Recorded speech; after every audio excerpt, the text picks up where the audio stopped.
கர்த்தர் எனக்கு இப்படி நல்லவரா இருந்தார், எனக்கு இப்படி செய்தார், என்னை இப்படி ஆசீர்வதித்தார். நல்லது. கர்த்தருக்காக நான் என்ன செய்தேன்னு சொல்றது இருக்கிறதுக்கு ஆண்டவர் நமக்கு ஒரு வாய்ப்பை தருகிறார். ஆமென். பூமியில ஆசீர்வாதமா இருக்கிறது எந்த அடிப்படையில் தெரியுமா? நித்தியத்துல நீ என்னிடத்துல பங்கடைய போவது எந்த அடிப்படையில தெரியுமா? எதை நிமித்தம் தள்ளப்பட்டாங்க போது அங்க அந்த ஒரு வார்த்தை நிக்குது. தேவனுக்கு முன்னாடி ஒரு நாள் நம்ம நிக்க போவோம். கிறிஸ்துவின் நியாயஸ்தானத்துக்கு முன்னாடி நிக்கும் போது நம்மளை வெகுமதி பெற இடத்துல நிப்பாட்ட போறதும் சரி, இல்ல நம்மளை ஆகாதவர்கள் சொல்லி கிறிஸ்து தள்ளிவிட போவது எதனால் அப்படின்னு சொன்னா ஒரு வார்த்தை. அந்த வார்த்தையை தான் அந்த நாள்ல நம்ம தேவனுடைய செய்தியா நம்ம கேட்க போகிறோம். ஆமென்.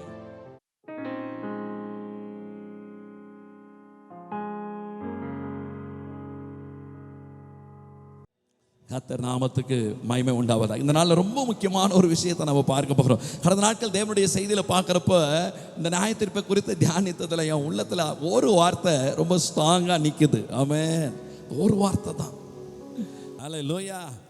நம்முடைய தேவன் உண்மை உள்ள தேவன்.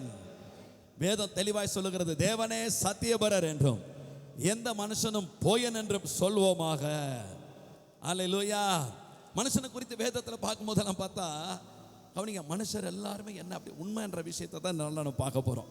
இந்த உண்மை என்ற ஒரு விஷயந்தான் இன்னைக்கு சபையில் இருக்கிற நம்மளையுமே தேவனுக்கு முன்னாடி ஒரு நாள் நம்ம நிற்க போகிறோம். கிறிஸ்துவின் நியாயஸ்தானத்துக்கு முன்னாடி நிற்கும் போது நம்மளை வெகுமதி பெற இடத்துல நிப்பாட்ட போகிறதும் சரி, இல்லை நம்மளை ஆகாதவர்கள் சொல்லி கிறிஸ்து தள்ளிவிட போவது எதனால் அப்படின்னு சொன்னா இந்த ஒரு வார்த்தையினால தான். உண்மை. உண்மை ரொம்ப முக்கியம். தேவஜனம்னால என்ன அர்த்தம் தெரியுங்களா உங்களுக்கு? வேதத்தில் ஒரு காரியத்தை பார்த்தேன். வெளிப்படுத்தல 19ஆம் அதிகாரம் 11 to 16 வரைக்கும் பாருங்களேன். அங்க நம்முடைய ரட்சகரை பத்தி சொல்லப்படுது. என்ன சொல்லப்படுது பாருங்க. பின்பு பரலோகம் திறந்திருக்க கண்டேன், இதோ ஒரு வெள்ளை குதிரை காணப்பட்டது. அதின் மேல் ஏறி இருந்தவர் உண்மையும் சத்தியமும் உள்ளவர் எனப்பட்டவர். உண்மையும் சத்தியமும் உள்ளவர் எனப்பட்டவர். அவர் நீதியாய் நியாயம் தீர்த்து யுத்தம் பண்ணுகிறார். அவருடைய கண்கள் அக்கினி ஜுவாலையை போல் இருந்தன. அவருடைய சிரசின் மேல் அநேக கிரீடங்கள் இருந்தன. அவருக்கே அன்றி வேறொருவருக்கும் தெரியாத ஒரு நாமமும் எழுதியிருந்தது. ரத்தத்தில் தோய்க்கப்பட்ட வஸ்திரத்தை தரித்திருந்தார். அவருடைய நாமம் தேவனுடைய வார்த்தை என்பது. அவருடைய நாமம் தேவனுடைய வார்த்தை என்பது. கவனிங்க போதும், இங்க கவனிங்களேன். அப்ப இங்க பத்தி நமக்கு தேவனை பத்தி சொல்லப்படுது. நாம தொழுது கொள்கிற தேவன் எப்படிப்பட்டவரா இருக்கிறாரு? உண்மையும் சத்தியமும் உள்ளவர். அல்லேலூயா. உண்மை உள்ளவர். ஆமென். ஆமென் சொல்லுங்களேன். இந்த வேதம் அவரை பத்தி என்ன சொல்லுது அப்படின்னா, ஒரு பொய் உரையாத தேவன். எப்படிப்பட்டவரா? ஒரு பொய் உரையாத தேவன். இன்னும் கூட சொல்லப்படுது. என்ன சொல்லப்படுதுன்னா, பொய் சொல்ல அவர் மனுஷன் அல்ல, மனமாற மனுபுத்திரன் அல்ல. அடுத்து சொல்லப்படுது என்னாகமத்தில் இந்த பிழையாம் சொல்லுவாப்புல. என்ன சொல்லுவாப்புல? இந்த உண்மை கடத்த விஷயத்துல அவர் சொல்லியும் செய்யாதிருப்பாரோ, வசனித்தும் நிறைவேற்றாதிருப்பாரோ. அதுக்கு முன்னாடி என்ன சொல்றாரு பாருங்க. என்னாகமத்தில் 23:19. பொய் சொல்ல தேவன் ஒரு மனிதன். பொய் சொல்ல தேவன் ஒரு, இங்க ரெண்டு பேருமே ஒப்பிட்டு சொல்லப்படுது பாருங்க. மனுஷன்னா யாரு? சொல்ல அந்த வசனம் என்னதான் சொல்லுது? பொய் சொல்ல தேவன் ஒரு மனுஷன். அப்ப இதுல ரெண்டு காரியம் சொல்லப்பட்டாச்சு. ஒண்ணு என்னன்னா, மனுஷன்னா என்னதான் பண்ணுவான்? பொய் சொல்வான். தேவனா என்ன பண்ண மாட்டாரு? பொய் சொல்ல மாட்டார். ஹல்லேலூயா. ஆமென் சொல்லுங்களேன். நீங்க யோசித்து பாருங்க. இந்த ஆண்டவரை ஏன் நம்ம நம்பி நிற்கிறோம்? கொஞ்சம் யோசித்து பாருங்க. வேற நம்ம நிறைய சொன்னோம். என்ன சொன்னோம்னா, நமக்காக ஜீவனை கொடுத்தவர், அவர் நல்லவர், இதெல்லாம் இருக்குது தான். ஆனா இதை விட நம்ம அவரை நம்பி இருக்கிறோம் அப்படின்னா, எந்த ஆதாரத்தினால நம்ம அவரை நம்ப முடியுது அப்படின்னா, அவர் உண்மை உள்ளவர். அவர் உண்மை உள்ளவர். அதுதான் வசனம் சொல்லுது. எபிரேயருக்கு நிருபத்துல 10ஆம் அதிகாரம் 23 வாசிங்க. அல்லாமலும் நம்முடைய நம்பிக்கையை அறிக்கையிடுகிறதில் அசைவில்லாமல் உறுதியாய் இருக்க கடவோம். வாக்குத்தத்தம் பண்ணினவர் உண்மையுள்ளவராய் இருக்கிறார். அருமையா வசனம் பார்த்தீங்களா? நம்முடைய நம்பிக்கையை அறிக்கையிடுகிறதில் எப்படியா இருக்க கடவோம்? அசைவில்லாமல் உறுதியாய் இருக்க கடவோம். ஆமென். நம்முடைய நம்பிக்கை, ஆமாயா நான் அவரை நம்பி இருக்கிறையா, பவுல் இதைத்தான் சொல்றார், நான் விசுவாசித்திருக்கிறவர் இன்னார் என்று அறிந்திருக்கிறேன், நான் அவரிடத்தில் ஒப்புவித்ததை அந்த நாள் வரை அவர் காத்துக்கொள்ள வல்லவராய் இருக்கிறார் என்று நிச்சயத்தும் இருக்கிறேன். என்ன நிச்சயம்? தேவனை குறித்த இந்த நிச்சயம் தான். என்ன? என் ஆண்டவர், நான் தொழுது கொள்ளுகிற தேவன், அவர் உண்மை உள்ளவர், உண்மை உள்ளவர். இந்த உலகம், நான் கேட்குறேன், இந்த உலகம் நம்ம நல்லா இருக்கணும் அப்படின்னா இந்த உலகம் எதையெல்லாம் எதிர்பார்க்குது? யார் இந்த உலகத்தில் வாழ்ந்திருக்க முடியும் சொல்லுங்க?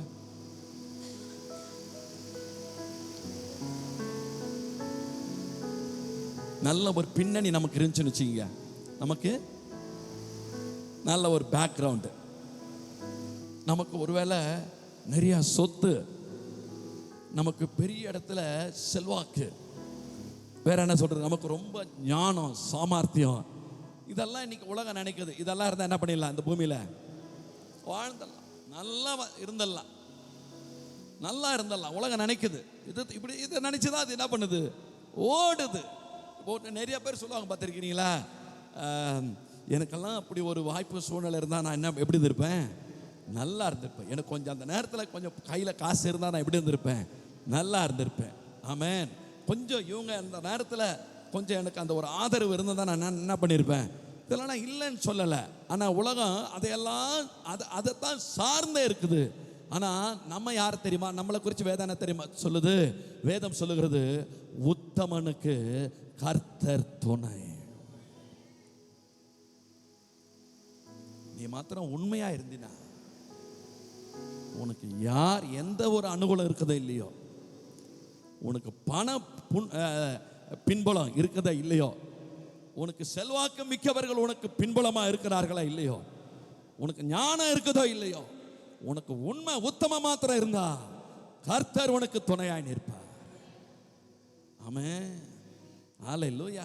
வசனம் என்ன சொல்ல தெரியுங்களா? அடுத்த நீதிமொழியில் பார்க்கிறோம், உண்மை உள்ள மனுஷன் பரிபூரண ஆசீர்வாதங்களை பெறுவார். ஆண்டவர் உண்மை உள்ளவர். அவருடைய ஜனம் நம்மளே எப்படி எதிர்பார்க்கிறாருன்னா, உண்மை உள்ளவர்களாக எதிர்பார்க்கிறார். அவர் எதிர்பார்க்க மாத்திரம் தேவ ஜனம்னால எப்படி இருப்பாங்க அப்படின்னா, நான் யோசித்து பார்த்தேன், எப்படி எதனால் இந்த காரியம் எனக்குள்ள ஆண்டவர் போட்டார் அப்படின்னா, நான் யோசித்தேன், ஆண்டவரே ஓடிக்கிட்டு இருக்கிற இந்த ஓட்டத்தை முடிச்சுட்டு எங்கே வரணும்? உங்கள் கிட்ட வரணும் அப்படின்னா, கவனிங்க. இன்னொரு வசனத்தை கூட உங்களுக்கு காண்பிச்சு கொடுக்குறேன் பாருங்க. 1 தீமோத்தேயு 1:12 வாசிங்க. அந்த பகுதியை ரொம்ப கொஞ்சம் தொடர்ந்து நல்லா கவனிச்சுக்கிட்டு வாங்க.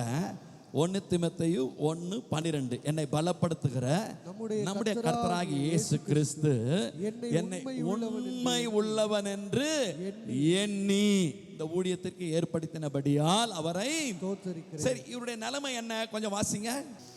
முன்னே நான் தூஷிக்கிறவனும், கவனிங்க, அவர் பாருங்க, முன்னே நான் தூஷிக்கிறவனும் துன்பப்படுத்துகிறவனும் கொடுமை செய்கிறவனுமாய் இருந்தேன். அப்படி இருந்தும் நான் அறியாமல் அவிசுவாசத்தினால அப்படி செய்தபடினால் இரக்கம் பெற்றேன். நம்முடைய கர்த்தரின் கிருபை கிறிஸ்து இயேசுவின் மேல் உள்ள விசுவாசத்தோடும் அன்போடும் கூட என்னிடத்தில் பரிபூரணமாய் பாவிகளை ரட்சிக்க கிறிஸ்து இயேசு உலகத்தில் வந்தார் என்கிற வார்த்தை உண்மையும் எல்லா அங்கீகரிப்புக்கும் பாத்திரமுமானது. அவர்களில் பிரதான பாவி, கவனிங்க, கொஞ்சம் பாருங்க, இவ்வளவு அவரே சொல்றாரு, வேற யாரும் சொல்லல. பவுலை பத்தி வேற யாரும் சொல்லல, அவரே சொல்றாரு, எல்லாரை விட பிரதான பாவி யாரு? நான் தான். ஆனால் கடவுள் என்ன பண்ணுறாருன்னா, அந்த மனுஷனை தான் போய் அவர் காரியத்துக்கு தேர்ந்தெடுக்கிறார்.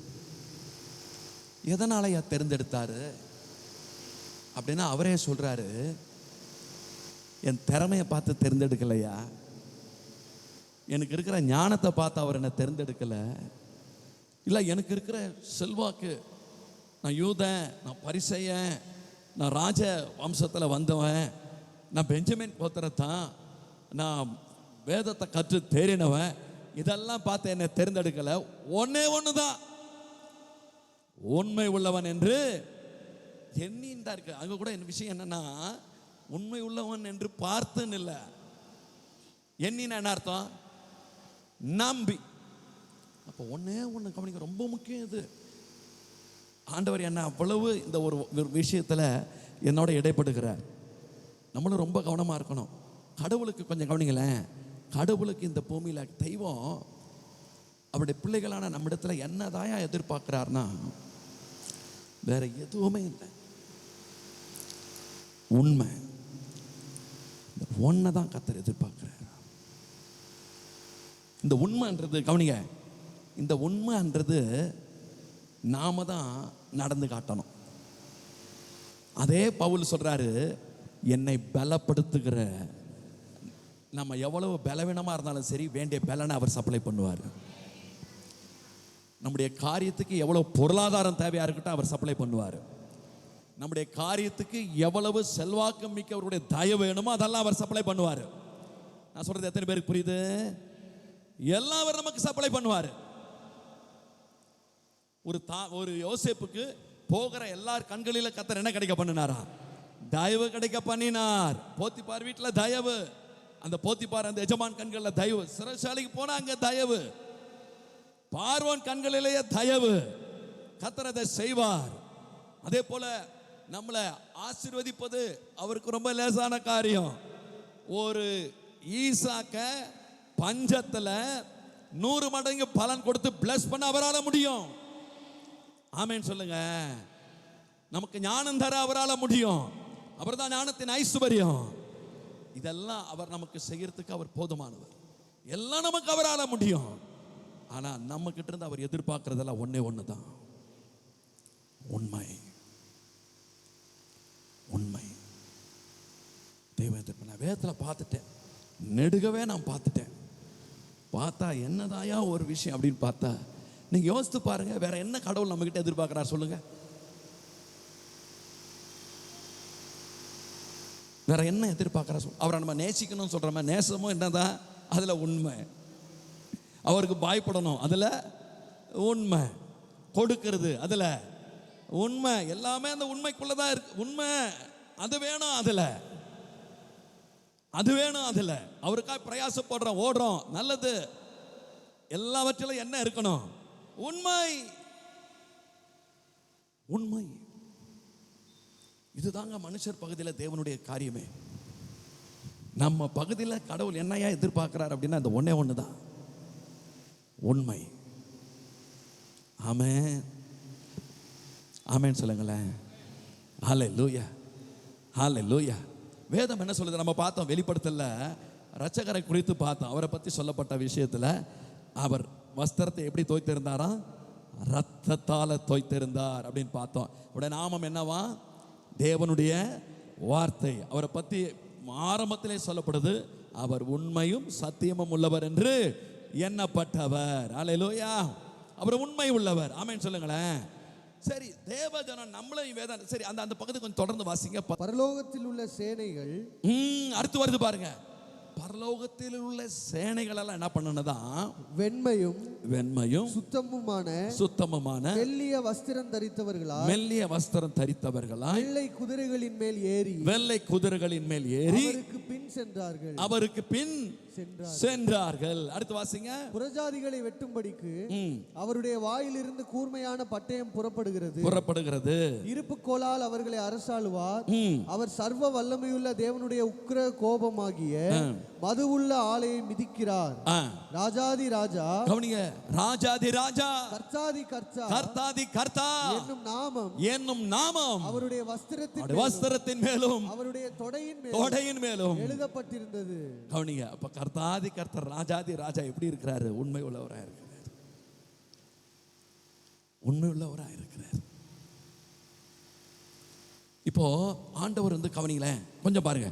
இப்போ ஆண்டவர் வந்து விரும்புகிறார். என்ன விரும்புகிறார்னா, நம்மளோட உடன்படிக்கை பண்ணி, என்ன விரும்புகிறார் சொல்லுங்க? நம்மளோட உடன்படிக்கை பண்ணி அவருடைய பெரிய திட்டத்தை நம்ம வழியாக நிறைவேற்ற அவர் விரும்புகிறார். உண்மை சொல்லுங்க, ஆமென் சொல்லுங்களேன். அல்லேலூயா. சொல்லப்போனால் இப்போ பாருங்களேன், ஆண்டவருக்குன்னு ஒரு தேசம், அவருடைய ஜனமாய் ஒரு தேசம் இந்த பூமியில் என்ன பண்ணணும்? சொல்லப்போனால் எல்லாருமே அவருடைய தேசமாக தான், எல்லாம் அவருடைய ஜனமாக தான் இருக்கணுன்றது அவருடைய திட்டம். அப்படி தானங்களே? திட்டமா இல்லையா? திட்டம். ஆமென். கர்த்தர் அதை எப்படி செய்கிறார்னா, பைபிளில் சொல்லப்பட்டிருக்குது, அபிரகாமை குறித்து சொல்லப்படுது, அவன் உண்மையுள்ளவன் என்று கண்டு அவனோடு உடன்படிக்கை பண்ணி, அடுத்து என்ன பண்றாருன்னா, தன்னுடைய திட்டத்தை அந்த மனுஷன் வழியாய் கர்த்தர் நிறைவேற்றி முடிக்கிறார். அப்போ இந்த பூமியில் தேவன் அவருடைய திட்டத்தை பூரா செயல்படுத்தணும் அப்படின்னா யாரை கொண்டு தான் செய்ய முடியும் அவரால் அப்படின்னா, உண்மையுள்ளவராக. கவனிங்க, நம்ம ஏற்கனவே பார்த்தோம், நம்ம எதனால் தேவனை நம்புகிறோம்? அவர் உண்மையுள்ளவராக இருக்கிறார். நம்ம சாட்சியெல்லாம் சொல்கிறோமே, சாட்சி பூரா என்னதான், எனக்கு இதை செய்தார், அதை செய்தார், நான் இப்படி நம்பினேன், எனக்கு இப்படி காப்பாற்றினார், என்னை இப்படி ஆசீர்வதிச்சார், இப்படி மேன்மைப்படுத்தினார், எல்லாருடைய உண்மைக்கு சாட்சி.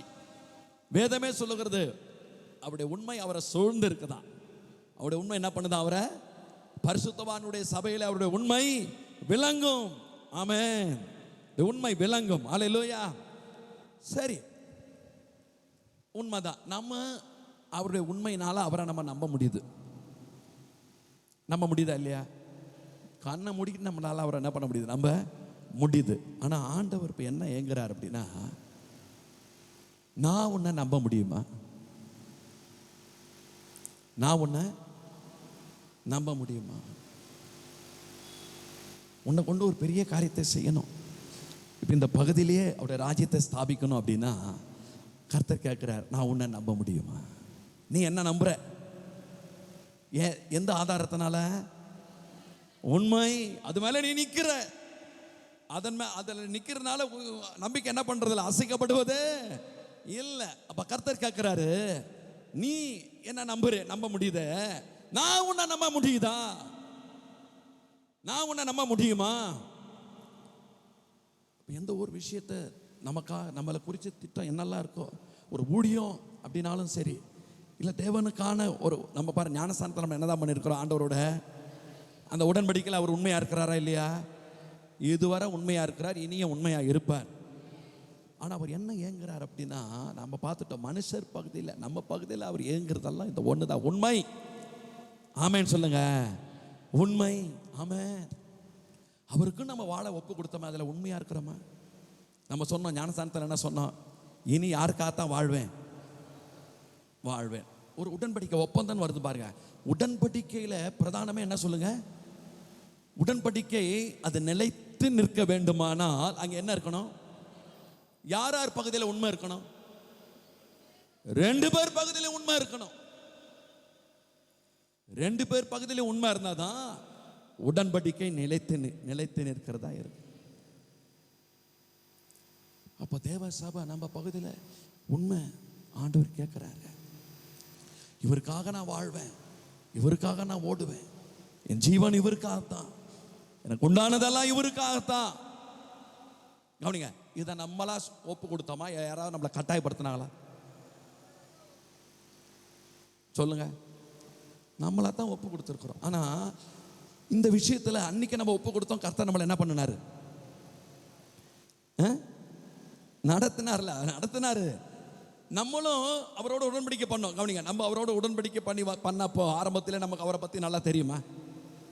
அவருடைய உண்மை அவர் உண்மையில் அவர் முழு நிச்சயத்தோடு நம்ம அவரை சார்ந்துக்க முடியும் நமக்கு அப்போ தெரியுமா? சொல்லுங்க, சார்ந்துக்க முடியும் தெரியுமா? தெரியாது. ஆனால் இன்னைக்கு நமக்கு அவரை சார்ந்துக்க முடியுது, நமக்கு தெரியுது அவர் எனக்கு விஷயத்தில் உண்மையா இருக்கிறார். அந்த உடன்படிக்கையில் என் ஆண்டவர் எனக்கு உண்மையா இருக்கிறார். அன்னைக்கு ஆண்டவர் நம்மளை பார்த்து கேட்கிறாரு, அப்பா அன்னைக்கு அந்த உடன்படிக்கை பண்ணியப்பா, நான் ரொம்ப நம்பினப்பா உன்னை, நான் உன்னை என்ன பண்ணினேன், ரொம்ப நீ என்ன நம்பின ரைட்டு, நானும் உன்னை அப்படிதான் நம்பினேன். ஆனால் இன்னைக்கு அந்த உடன்படிக்கையில் அவனுக்கு வேதத்தில் ஒரு அருமையான காரியம் இருக்கு. என்னன்னா, இயேசுவோட 12 பேர் இருந்தாங்க. அதில் ஒரு மனுஷனை பற்றி என்ன சொல்லப்படுது சொல்லுங்க? யூதாசை பற்றி.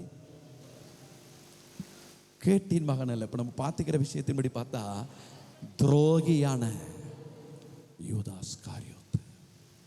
ஏன் அந்த யூதாஸை பற்றி மாத்திரம் துரோகின்னு வருது? உண்மை இல்லை பாரு.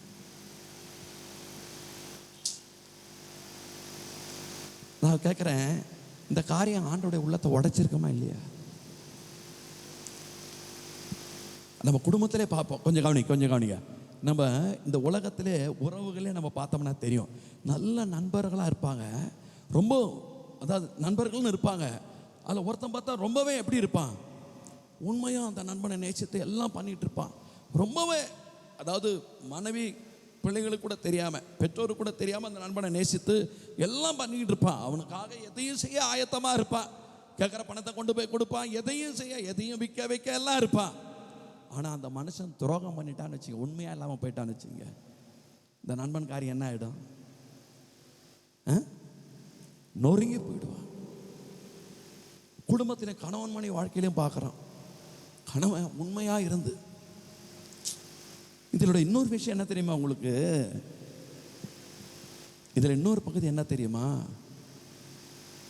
நம்ம அதுக்குனால தான் நம்ம என்ன கேட்கணும்னா, ஆண்டவரே எனக்கு உணர்வுள்ள இருதயம் தாங்க, ஆண்டவரே உணர்வுள்ள இருதயம் தாங்க.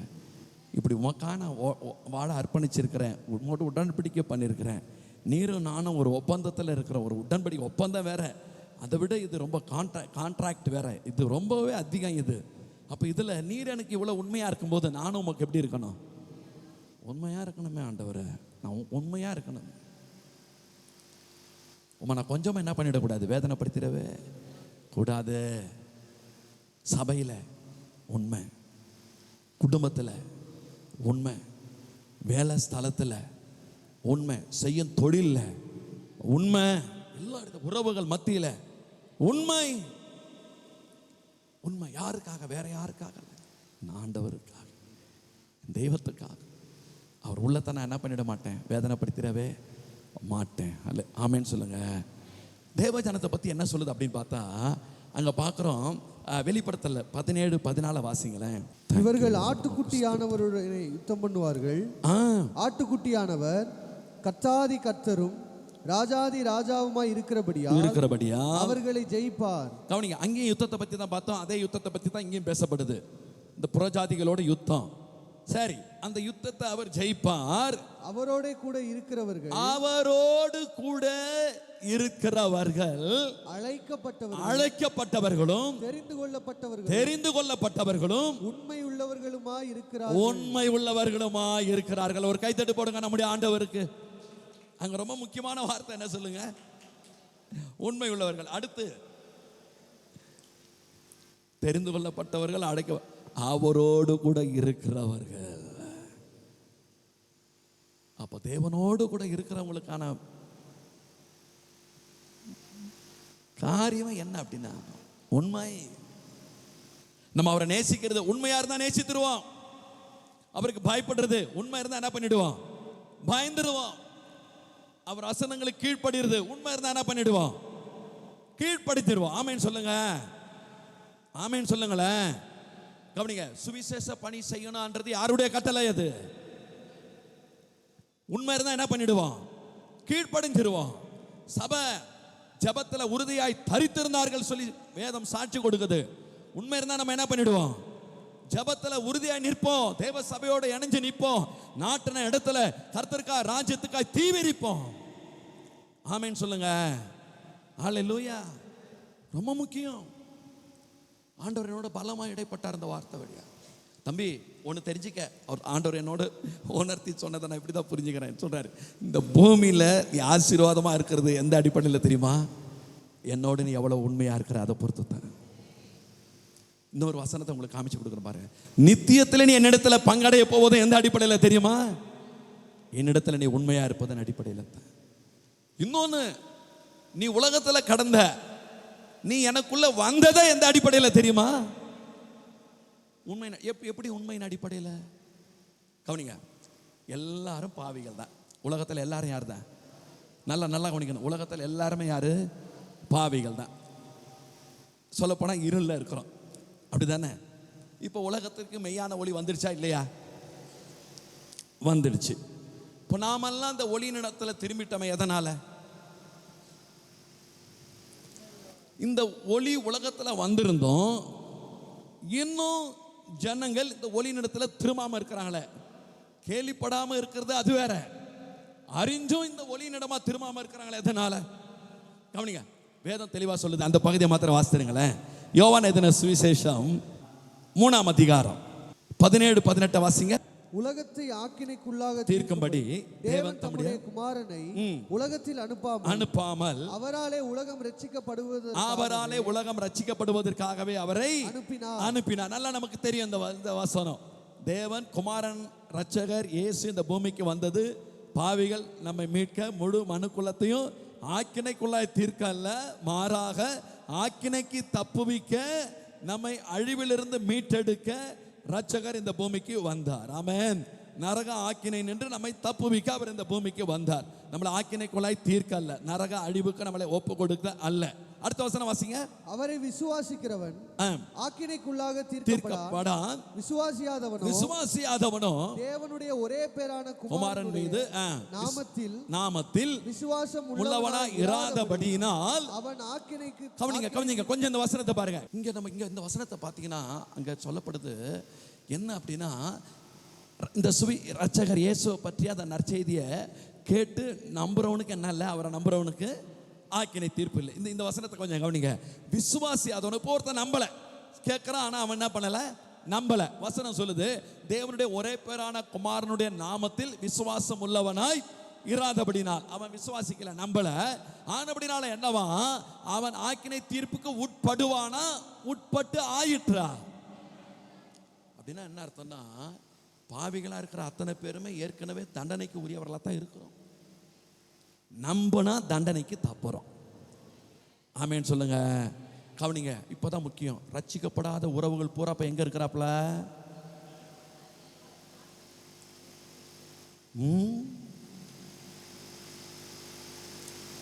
ரட்சிக்கப்படாத தாய் தகப்பன் நித்திய நரகத்துக்கு ஏதுவா இருக்கிறாங்க, நித்திய நரகத்துக்கு பாத்திரரா இருக்கிறாங்க. ரட்சிக்கப்படாத உடன்பிறப்புகள் நித்திய அழிவுக்கு பாத்திரரா இருக்கிறார்கள். ரட்சிக்கப்படாத நண்பன், ரட்சிக்கப்படாத அக்கம்பக்கத்தார், ரட்சிக்கப்படாத வேற யார சொல்றது, யாரா இருக்கட்டும், தாத்தா அம்மாச்சி யாரா இருக்கட்டும், வேதம் சொல்லுகிறது, சத்தியம் சொல்லுகிறது, ஆக்கினை தீர்ப்புக்கு உட்பட்டு ஆயிற்று. இனி அவங்களுக்கு ஆக்கினை தீர்ப்பு கிடையாது. ஏற்கனவே ஏன்னா பிறக்கும் போதே பாவியா பிறந்ததுனால பிறக்கிற அத்தனை பேர் மேலுமே என்ன இருக்குது, ஆக்கினை, நித்திய தண்டனைக்கு உரியவர்களாக தான் அவங்க பிறந்துட்டாங்க. இப்போ விஷயம் என்னன்னா, அதுல இருந்து தப்புறதுக்கு தான் குமாரன் வழி செய்திருக்கிறார். ஆமேன்னு சொல்லுங்க. சரி, இப்போ அடுத்து வாசிங்க. அப்போ எல்லாருமே பாவிகள், எல்லார் மேல என்ன இருக்குது, தண்டனை தீர்ப்பு இருக்குது. ரைட். இப்போ ஒளி வந்தாச்சு. ஒளியானது உலகத்திலே வந்திருந்தோம் மனுஷருடைய கிரியைகள் பொல்லாதவைகளாய் இருக்கிறபடியினால் அவர்கள் ஒளியை பார்க்கிலும் இருளை விரும்புகிறது அந்த ஆக்கினை தீர்ப்புக்கு காரணமாய் இருக்கிறது. கவனிங்க கொஞ்சம் பாருங்க. ஏன் அவங்க ஒளி வந்த பின்னாடியும் அவங்க ஏன் இன்னும் ஆக்கினைக்கு தீர்ப்புக்குள்ளா இருக்கணும்? ஒளியினிடத்துல வந்து இல்லாம இருள் இருக்கிறாங்க, ஒளி கிட்ட வந்துட்டா போதுமே, தண்டனைக்கு நீங்க இல்லாம, அப்ப ஏன் இன்னும் ஆக்கினைக்கு அவங்க ஏதுவா இருக்கிறாங்க? அதுக்கு என்ன காரணம் அப்படின்னு பார்த்தா, வேதம் தெளிவாய் சொல்லுகிறது, அவர்கள் பொல்லாதவர்களாய் இருந்து பொல்லாத கிரியைகளை நடப்பிப்பதனால எங்க வராம இருக்கிறாங்க. அப்ப நமக்கு விஷயம் புரியுதுங்களா? பொல்லாதவர்கள் வந்து பொல்லாத கிரியை நடப்பிச்சுக்கிட்டு இருக்கிறாங்க. ஆனால் அப்படினால ஒளிக்கிட்ட வர விரும்பலை. ஏன் வர விரும்பலைன்னா, ஒளிக்கிட்ட வந்தால் கிரியை என்ன ஆகிடும், வெளிச்சமாயிடும். அடுத்து அந்த வெளிச்சம் என்ன பண்ணிடும்னா இவங்களை கண்டிச்சிடும். வெளிச்சம் என்ன பண்ணிடும், கண்டிக்கும். ஆமென். அவங்க தப்புன்றது அங்கே வெளியாயிடும். அதனால வெளிச்சத்துக்கு வராதபடியும் தப்பு கண்டிக்கப்படாதபடிக்கும் தப்பை விரும்பி என்ன பண்ணிட்டு இருக்கிறாங்க, தீமையிலே இருந்துகிட்டு இருக்கிறாங்க. ரைட். அடுத்த வசனத்தை வாசிங்க.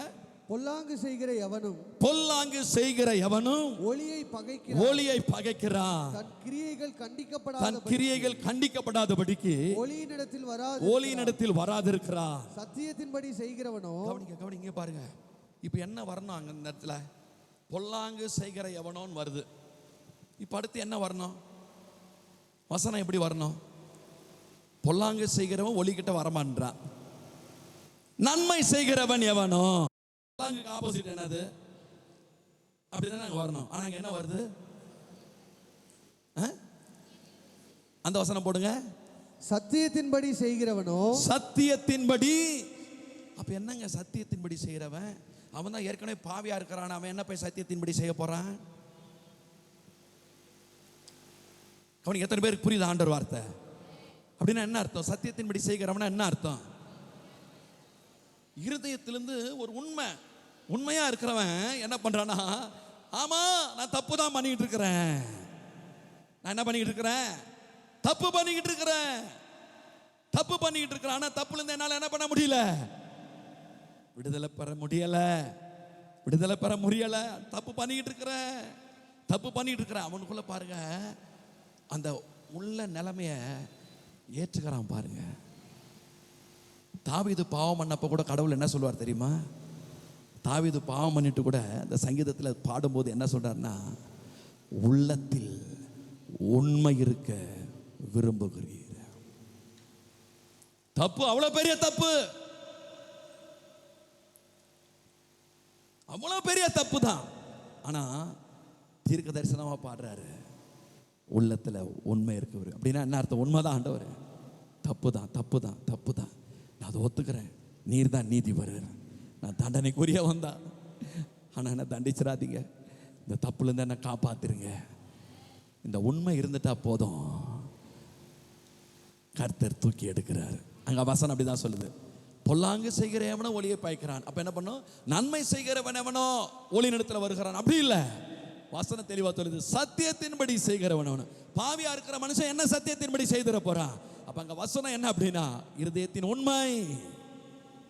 அவன் என்ன பண்றானா, தன் கிரியைகள் தேவனுக்குள்ளாய் செய்யப்படுகிறது. அப்படின்னா அவன் என்ன சொல்ல வரான், ஐயா கடவுளுக்கு நான் மறைஞ்சு இல்லையா, கடவுள் பார்வையில நான் இருக்கிறாயா, இதுதான் என் நிலைமை, நான் பாவி தாயா, நான் குடிகாரன் தாயா, நான் விபச்சாரக்காரன் தாயா, நான் பொருளாசக்காரன் தாயா, உள்ளதை அப்படியே ஒத்துக்கிறேன், நான் பொய்யான் தான், நான் அநேகரை கெடுத்து இருக்கிறேன், நாசப்படுத்தி இருக்கிறேன். ஐயோ கடவுளுக்கு முன்னாடி நான் நிக்கிறதுக்கு நான் பாத்திரவான் இல்ல, கடவுளுடைய கோபத்துக்கு ஏதுவானவனா நிக்கிறேன், கடவுளால தண்டிக்கப்பட வேண்டிய இடத்துல நான் நிக்கிறேன், நித்திய அழிவுக்கு ஏதுவானவனா நிக்கிறேன். ஆனா ஒண்ணு, தெய்வமே என்ன பண்ணிடுங்க, எனக்கு இறங்கிடுங்க, என்ன பண்ணிடுங்க, இந்த அன்பு எனக்கு தெரியுதுப்பா, ஆனபடினால ஓடி வந்துடுறேன்ப்பா, இந்த அடைக்கலாம் பட்டணம் எனக்கு தெரியுது, ஓடி வந்துடுறேன், இந்த ஜீசஸ் கிட்ட ஓடி வந்துடுறேன். கவனிக்க, அப்போ உள்ள வரும்போது எப்படி தான் நம்ம வந்திருக்கிறோம்? பாவிதான், எல்லாரும் பாவி தானே, ஏன் எல்லாரும் உள்ள வரல? நம்முடைய இருதயத்தில் இருந்த உண்மை. ஆமென். இந்த உண்மை இல்லாம உள்ள வர்றவங்க தான் யார் அப்படின்னா, பொல்லாங்கன் விதைக்கிற புத்திரர். எத்தனை பேருக்கு ஆண்டவர் வார்த்தை புரியுது? பொல்லாங்கன் விதைக்கிற புத்திரர். உண்மையான மனம் திரும்புதல் இருக்காது. என்ன பண்ணியிருப்பாங்கன்னா, சரி போறாங்க, சரி போனா நமக்கு இந்த காரியம் கிடைக்கும், சரி அங்கே போறாங்க நல்லா இருக்கிறாங்க, அங்கே போகிறாங்க வீட்டை கட்டிட்டாங்க, அங்கே போனாங்க நல்லா சுகத்தோடு இருக்கிறாங்க, நம்மளும் போவோம். இப்படி ஒரு இருதயத்திலேருந்து ஒரு உண்மையில், அதாவது ஒரு தன் நிலைமை பாவின்றதை உணர்ந்து அந்த நிலைமையில் ஆண்டவரிடத்தில் அப்படி வராதவங்க தான் உள்ளே வந்து எப்படி இருப்பாங்கன்னா, இடரல் செய்கிறவர்களாய், அக்கிரம செய்கைக்காரராக இருப்பாங்க. ராஜ்யத்துக்கான செயல்பாடு எதுவும் அவங்ககிட்ட என்ன பண்ணாது, இருக்காது. வேதம் சொல்லுது, மாயக்காரராக இருப்பார்கள். எத்தனை பேருக்கு ஆண்டவர் வார்த்தை புரியுது? அப்போ உள்ள வரும்போதே எதையா நம்மளை உள்ள கொண்டுட்டு வருது அப்படின்னா உண்மை. ஆனதான் தெய்வம் சொல்றாரு, பாவம் செய்த பின்னாடி தாவீது தீர்க்க தரிசனமா அந்த பாட்டை பாடும்போது கூட இரக்கத்துக்காய் கடவுள்கிட்ட கெஞ்சி பாடுறாரு, என்னை மன்னிச்சிருங்கன்னு சொல்லி. அப்ப பாடும்போது அங்க வேதம் தெளிவா சொல்லுகிறது, உள்ளத்தில் உண்மை இருக்க விரும்புகிறீர். ஆமென். நீங்க வீட்டில் போய் பாருங்க, நிறைய போய் ஆண்டவருடைய வார்த்தை எடுத்து பாருங்க, யாரை பார்த்தாலும் சரி அங்க அந்த வார்த்தை வரும். எந்த ஒரு தேவ மனுஷனையும் தேவன் எங்க யாரையெல்லாம் மகிமைப்படுத்தி வச்சிருக்கிறாரோ, யார் வழியெல்லாம் தேவனுடைய பெரிய காரியம் நடந்திருக்குதோ, அங்கெல்லாம் நீங்க பார்த்தீங்கன்னா அந்த வார்த்தை வரும், உண்மை உள்ளவர்கள் என்று கண்டு. தாவீதை குறித்து கூட வேதம் அப்படிதான் சொல்லுது, தாவீது உண்மை உள்ள மனுஷன். சரி கவனிங்க, மோசையை பார்க்கிறமே ஆண்டவர் என்ன சாட்சி கொடுக்கிறார் சொல்லுங்க? அப்போ நம்ம கிட்ட என்னதான் தேவன் எதிர்பார்க்கிறாரு? உண்மை தான். உண்மை, உண்மை எல்லா பகுதியிலும் உண்மை, எல்லா பகுதியிலும் உண்மை. கடவுளுக்கு மனுஷன் பகுதியில் என்னையா அவர் தேடிக்கிட்டு இருக்கிறாருன்னா உண்மை. ஹல்லேலூயா. நாம மாத்திரம் அதில் உண்மையாக இருந்துட்டா, இன்னொரு வசனத்தை உங்களுக்கு காமிச்சு கொடுக்குறேன் பாருங்க. 3 யோவான் எடுங்க, 2:3 அந்த வசனங்களை பாருங்களேன். நமக்கு இந்த வசனம் 2வது வசனம் ரொம்பவே எல்லாருக்கும் நல்லா தெரியும். என்ன வசனம்? பிரியமானவனே, உன் ஆத்துமா வாழ்கிறது போல எல்லாவற்றிலும் வாழ்ந்து சுகமாய் இருக்கும்படி வேண்டுகிறேன். ஆமென். பிரியமானவனே, உன் ஆத்மா. கவனிங்க, பிரியமானவனே என்ற வார்த்தை வரும்போது என்னன்னா, அதை சொல்றவருக்கு அந்த மனுஷன் மேல என்ன இருக்குது, அவ்வளவு பிரியமாயிடுச்சு. அவங்க தான் சொல்லப்படுது, உன் ஆத்மா வாழுகிறது போல நீ எல்லாவற்றிலும் வாழ்ந்து சுகமாக இருக்கும்படி வேண்டுகிறேன். ஆமென். எல்லா பகுதியிலையும் prosper. Amen. You will be prosperous. Amen. Successful. Amen. என்னையா காரணம்? அடுத்த வசனத்தை வாசிங்க. சகோதரர் வந்து நீ சத்தியத்தில் நடந்து கொள்ளுகிறாய் என்று உன்னுடைய உண்மையை குறித்து சாட்சி கொடுத்த போது மிகவும் சந்தோஷம். ஒரு கைத்தட்டு போடுங்க நம்முடைய ஆண்டவருக்கு. எப்பவுமே தேவனுடைய வசனத்தை சரியா நம்ம புரிந்து கொள்ளணும். பிரியமானவனே, எப்படியா பிரியமானவன் ஆயிட்டார் இவரு? எந்த அளவுக்கு பிரியமானவன் ஆயிட்டார்னா, அங்கிருந்து வாழ்த்து வருது. எப்படி வாழ்த்து வருதுன்னா, நீ உன் ஆத்மா வாழ்வது போல எல்லாவற்றிலும் நீ எப்படி இரு, வாழ்ந்துரு. ஆமென். என்னையா விஷயம்னா, அடுத்த வசனம் வருது. அப்ப அந்த அளவுக்கு அந்த மனுஷன் மேல என்ன வந்துச்சுன்னா, சந்தோஷம் வந்துடுச்சு. எது அந்த சந்தோஷத்தை கொண்டு வந்துச்சு அப்படின்னு பார்த்தா, உன்னுடைய உண்மையை குறித்து. உன்னுடைய உண்மையை குறித்து. உன்னுடைய உண்மையை குறித்து நான் கேள்விப்பட்டேன். பத்தியா, எனக்கு உன் மேலே அவ்வளோ சந்தோஷமாயிடுச்சு. அந்த சந்தோஷத்தினால தான் என்ன பண்ணுறேன், உன்னை இப்போ ப்ளஸ் பண்ணுறேன். ஆமேன்னு சொல்லுங்களேன். அப்போ ரொம்ப முக்கியம் உண்மை. உண்மை எல்லா பகுதியிலும் நம்ம ஆண்டவருக்கு நேராக நம்ம உண்மையாக நம்ம கவனமாக நம்ம நடக்க ஜாக்கிரதையாக இருந்தா கர்த்தர் நிறைவாக நம்மை ஆசீர்வதிப்பார். ஆமென். இன்னொரு விஷயத்தை கூட சொல்லிடுறேன் பாருங்க. 2 தீமோத்தேயு 2:2 வாசித்துருங்க. அநேக சாட்சிகளுக்கு முன்பாக நீ என்னிடத்தில் கேட்டவைகளை மற்றவர்களுக்கு போதிக்கத்தக்க. அநேக சாட்சிகளுக்கு முன்பாக நீ என்னிடத்தில் கேட்டவைகளை மற்றவர்களுக்கு போதிக்கத்தக்க. அப்படின்னா என்ன அர்த்தம்? இப்போ இவங்க என்ன செய்ய போறாங்க மற்றவங்களுக்கு? இப்ப பவுல் சொல்றாரு, தீமோத்தேயு கிட்ட சொல்றாரு, அப்பா நீ என்னிடத்துல கேட்டிருக்கிறப்பா, இப்போ நீ என்ன செய்யணும்னா, மற்றவர்களுக்கு இதை போய் அப்படியே போதிக்கிறதுக்கு நீ என்ன பண்ணணும், ஒரு டீமை நீ எழுப்பிடணும். ஆமென். சொல்லுங்களேன். அந்த வசனத்தை பாருங்க. நீ என்னிடத்தில் கேட்டவைகளை மற்றவர்களுக்கு போதிக்க தக்க உண்மையுள்ள மனுஷர்களை. அங்க சொல்லப்படல திறமை உள்ளவங்களை பார்ப்பா. நீ என்கிட்ட கேட்டுட்டப்பா, நான் உனக்கு நிறைய தேவ காரியத்தை சொல்லியிருக்கிறேன், வழியை காமிச்சிருக்கிறேன்.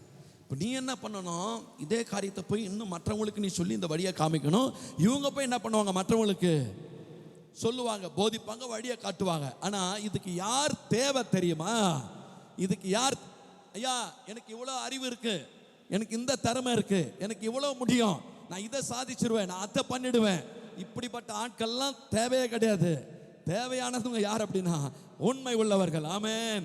உண்மை உள்ளவர்கள் கிடைச்சிட்டா போதும், தேவன் வேண்டியதை பூரா அவர் கொடுத்துடுவார். ஆமென் சொல்லுங்க. அப்ப இன்னைக்கு தேவனுடைய ராஜ்யத்துக்கு யார் தேவை? உண்மை உள்ளவர்கள். பிடிச்சாரில்ல நம்மளை, அவருக்காக எதுக்காக பிடிச்சாரோ அதுக்காக ஓடினுமா இல்லையா? இந்த தான் உண்மை.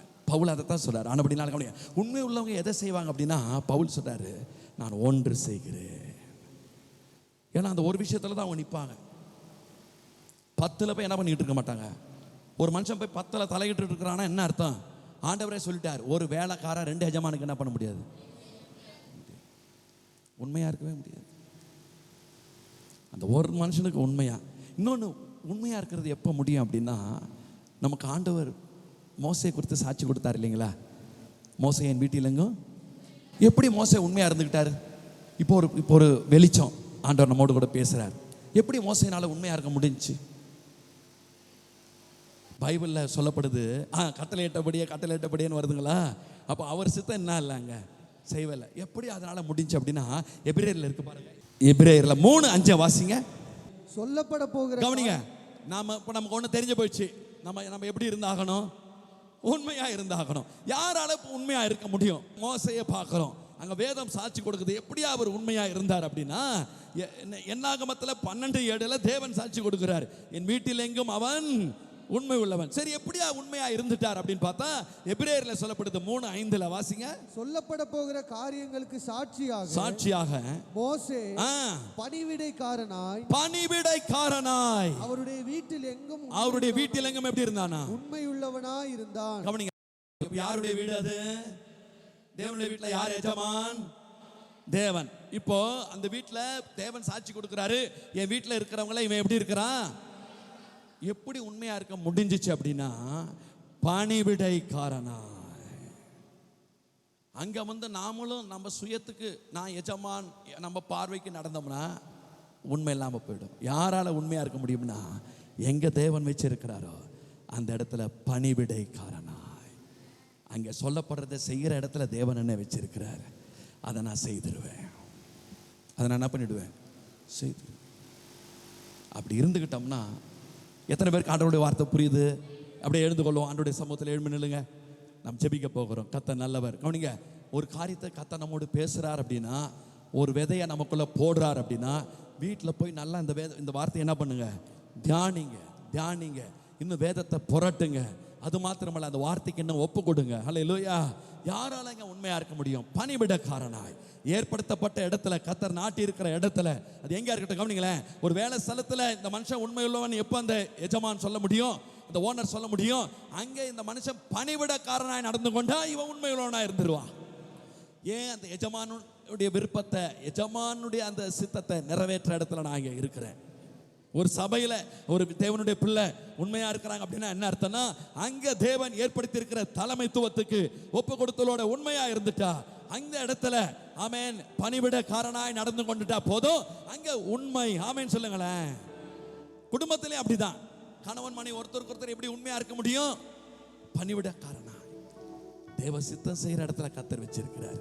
நான் இங்க பாஸ் கிடையாது, நான் இங்க பாஸ் கிடையாது, நான் பணிவிடக்காரனா இருக்கிறேன். கர்த்தருடைய சித்தத்தை செய்யும்படி தேவன் வச்சிருக்கிறார். அவருக்கு நான் கீழ்ப்படிஞ்சிட்டா போதும். அவர் என்ன வச்சிருக்கிற இடத்துல எனக்கு மேலே என்ன காரியங்கள் யார் ஏற்படுத்தி இருக்கிறாரோ, என்ன எனக்கு சொல்லப்படுதோ அந்த காரியங்களை நான் உண்மையா இருந்துடுவேன். அதுல நான் முழு இருதயத்தோடு நடந்துடுவேன். ஆமென். கர்த்தர் நல்லவர். ஸ்தோத்திரம். நல்ல ஆண்டவரே, உமக்கு நாங்கள் நன்றி செலுத்துகிறோம். கர்த்தர் எங்களோடு பேசின இந்த நல்ல வார்த்தைகளுக்காக உமக்கு ஸ்தோத்திரம். ஏசப்பா தெய்வமே, நாங்கள் வேதத்தில் பார்த்தோம் அப்பா, உம்மோடு கூட இருக்கிறவர்கள், அழைக்கப்பட்டவர்கள், தெரிந்து கொள்ளப்பட்டவர்கள், உண்மை உள்ளவர்கள். ஆண்டவரே, நீர் எங்கள் பகுதியில் இது ஒன்றைத்தான் எதிர்பார்க்கிறீர் ஆண்டவரே, வேற எதுவும் இல்லை ஆண்டவரே. ஆண்டபடினால எங்களை ஒப்பு கொடுக்குறோம். உங்களுடைய அடியான் என்னை ஒப்பு கொடுக்குறேன், மனைவி மகனை ஒப்பு கொடுக்குறப்பா ஆண்டவரே, தேவ ஜனத்தை ஒப்பு கொடுக்குறேன், சபையை ஒப்பு கொடுக்குறப்பா. கர்த்தர் இந்த உண்மையை எங்களுக்குள்ள நீர் பெருக பண்ணுவீராக, பெருக பண்ணுவீராக, பெருக பண்ணுவீராக, பெருக பண்ணுவீராக. இந்த உண்மை எங்களுக்குள்ள இருந்துட்டு நம்முடைய உள்ள மகிழ்ந்துகிறது ஆண்டவரே. நம்முடைய உள்ள மகிழ்ந்தாலே நாங்கள் ஆசீர்வதிக்கப்படுகிறோம் ஆண்டவரே. கோடி கோடி ஸ்தோத்திரம். திருநாமம் மகிமைப்படட்டும். இயேசுவின் நாமத்தில் ஜெபிக்கிறோம் நல்ல பிதாவே. ஆமென்.